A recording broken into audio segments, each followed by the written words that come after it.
Welcome all. Idli தோசைக்கு டிஃப்ரெண்ட்டாக ஒரு சட்னி பார்க்கலாமா? இப்போ நம்ம செய்ய போகிறது வந்து பீர்க்கங்காய் சட்னி தாங்க. பீர்க்கங்காய் தோல் சீவி தோல் தனியாக எடுத்து வச்சுருக்கேன்.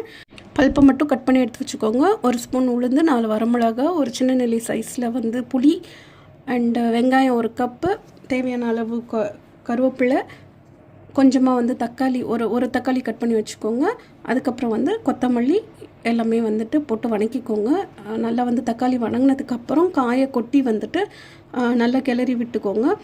அதுக்கப்புறம் வந்து கொத்தமல்லியை போட்டு நல்லா வணக்கி விட்டுக்கோங்க. இந்த ஸ்டேஜில் வந்து உப்பு போட்டு ஒரு 5 மினிட்ஸ் மூடி போட்டு வந்துட்டு சிம்மில் வச்சு வந்துட்டு வேக விடுங்க. காய் நல்லா வெந்து வந்ததுக்கப்புறம் வந்துட்டு மிக்ஸி ஜாரில் மாற்றி அரைச்சி எடுத்துட்டு அது கூட வந்து தாளிக்கிறதுக்கு வந்து எண்ணெயில் பேன் சூடானதும் வந்து எண்ணெய் ஊற்றி கடுகு உளுந்த பருப்பு போட்டு வரமிளகா போட்டு கருவேப்பிலை கொஞ்சமாக போட்டு தாளித்து கொட்டிடுங்க. சூப்பரான டிஷ்ஷுங்க. இட்லி தோசைக்கு வந்து சூப்பராக இருக்குங்க. தேங்காய் வந்து ஆப்ஷனல் தாங்க. நெக்ஸ்ட் வீடியோவில் வந்து அந்த தோலை வச்சு என்ன பண்ணலான்றதை பார்க்கலாம். டட்டா.